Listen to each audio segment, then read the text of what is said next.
Sartika lahir pada 4 Desember 1884 dari keluarga Sunda ternama, yaitu Raden Rangga Somanegara dan Raden Ajeng Raja Permas dari Cicalengka. Ayahnya merupakan seorang priyayi yang sudah maju pada waktu itu.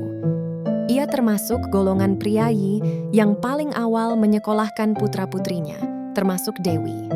Namun, Dewi hanya sempat bersekolah di Eerste Klasse School atau sekolah kelas 1 untuk penduduk non-Eropa sampai kelas 2. Kehidupan masa kecil Dewi Sartika dihabiskan di Jalan Kepatihan yang terletak di tengah kota Bandung. Bangunan rumahnya besar dengan konsep kediaman kaum priyayi bersama keempat saudaranya, Raden Somamur, Raden Junus, Raden Entis, dan Raden Sari Pamerat. Mereka tumbuh besar di antara jabatan pemerintahan yang diemban orang tuanya. Pertengahan bulan Juli tahun 1893 menandai datangnya masa kelam keluarga Dewi Sartika. Ayahnya dituduh jadi bagian peristiwa pemasangan dinamit. Akibatnya, keluarga pun terpecah belah sebab ibunya mengikuti sang ayah saat dibuang ke Ternate. Semua harta benda keluarga tersebut disita oleh negara. Mereka juga dipaksa keluar dari Kepatihan. Sementara saudara-saudaranya masih menetap bersama beberapa keluarga di Bandung, Dewi Sartika dibawa oleh Raden Demang Surya Kartahadiningrat pamannya ke Cicalengka. Di rumah tersebut, Dewi Sartika tinggal bersama banyak gadis remaja seusianya. Meski begitu, ia mendapat perlakuan yang dingin, mengingat reputasi keluarganya yang sudah memburuk. Ia lebih dianggap sebagai pelayan, alih-alih putri sendiri. Dirinya mendapat ruang tidur di rumah bagian paling belakang. Alasan Dewi mendapat perlakuan berbeda karena hukuman buang yang diterima ayahnya dianggap sebagai aib bagi golongannya. Sejak kecil, Dewi Sartika sudah menunjukkan minat dan bakat dalam bidang pendidikan. Beliau sering bermain sekolah-sekolahan dengan teman-temannya dan mengajari anak-anak pembantu di Kepatihan tentang baca tulis dan bahasa Belanda. Beliau sadar bahwa pendidikan adalah kunci untuk memajukan kaum perempuan yang saat itu masih dianggap sebagai makhluk rendah dan tidak berhak mendapatkan ilmu pengetahuan. Menyelenggarakan pendidikan yang layak untuk perempuan menjadi tujuan utama Dewi Sartika. Setelah kepergian ayahandanya, Dewi Sartika dan ibunya berpindah dari Cicalengka dan menetap di Bandung. Meskipun begitu, kegemarannya terhadap pendidikan masih belum pudar. Bahkan saat itu, beliau memohon restu pada sang ibu dan beberapa orang lainnya untuk mendirikan sekolah bagi anak-anak gadis. Namun niatnya ini tidak langsung bersambut. Beberapa keluarganya meragukan keputusan. Dewi mengingat tragedi yang menimpa sang ayah.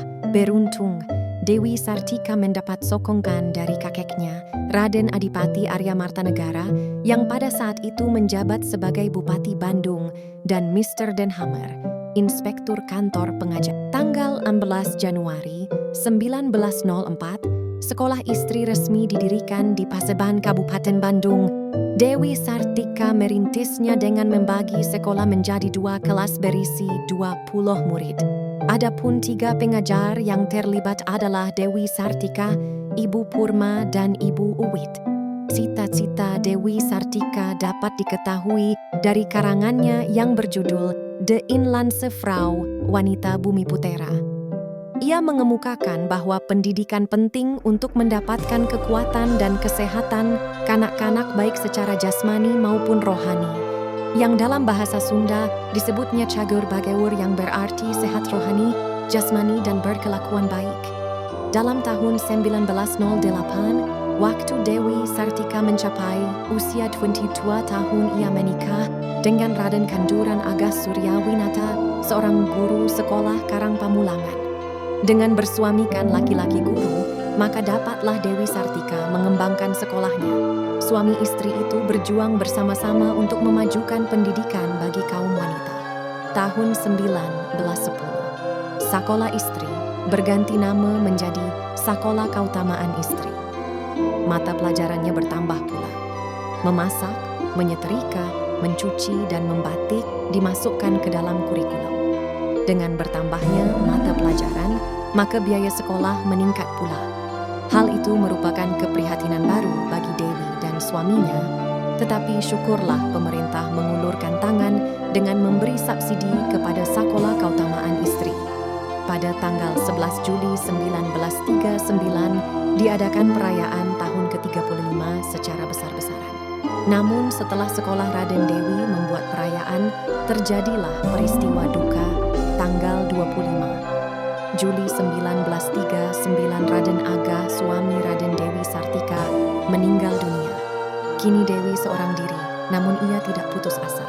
Hatinya sedikit terhibur ketika dalam tahun 1940 pemerintah sekali lagi memberikan penghargaan kepadanya karena jasa-jasanya di bidang pendidikan. Tetapi dalam tahun itu pula Perang Dunia Kedua meletus dan sekolah Raden Dewi mengalami banyak kekurangan, baik biaya maupun peralatan. Dalam tahun 1942 terjadi pergantian pemerintahan di Indonesia. Pemerintahan Belanda berakhir dan digantikan oleh pemerintahan Jepang. Setelah pemerintahan Jepang berakhir dan kemerdekaan Indonesia diproklamirkan pada tanggal 17 Agustus 1945, keadaan sekolah Raden Dewi menghadapi kesulitan yang besar, terutama karena kota Bandung dilanda kekacauan dengan hadirnya pasukan Inggris dan Belanda. Dewi Sartika terpaksa mengungsi ke Ciparai kemudian ke Garut. Sekolah yang dibangunnya terpaksa harus ditinggalkan. Dari Garut kemudian ke Ciamis. Dalam tahun 1947 situasi bertambah genting. Belanda melancarkan agresi militernya. Dewi Sartika terpaksa mengungsi lebih jauh ke pedalaman, yakni ke Cinian. Bagi wanita yang sudah berusia 63 tahun dan sebagian usianya digunakan untuk bekerja keras, maka berpindah-pindah dari satu tempat ke tempat yang lain terasa berat. Dewi Sartika tampak letih. Kesehatannya menurun dan makanan serba kurang. Obat-obatan sulit didapatkan di tempat pengungsian. Di sinian ia jatuh sakit. Ia dibawa ke rumah sakit dan dirawat oleh Dr. Sanitioso. Segala pertolongan diberikan untuk menyelamatkan jiwanya, namun semuanya sia-sia. Pukul 9 tanggal 11 September 1947, Dewi Sartika meninggal dunia. Jenazahnya dikebumikan di Cinean. Setelah kota Bandung aman kembali, gedung Sekolah Raden Dewi dipinjam oleh pemerintah dan digunakan sebagai sekolah putri. Kemudian sekolah itu diserahkan kepada Yayasan Dewi Sartika dan dijadikan sebuah sekolah kepandaian putri. Makam Dewi Sartika pun dipindahkan dari Cinean ke makam keluarganya di Bandung. Pemerintah RI menghargai jasa-jasa Raden Dewi Sartika. Berdasarkan SK Presiden RI nomor 252 tahun 1966 tanggal 1 Desember 1966, Dewi Sartika dianugerahi gelar pahlawan kemerdekaan nasional. Dan kini namanya banyak digunakan sebagai nama jalan atau nama sekolah.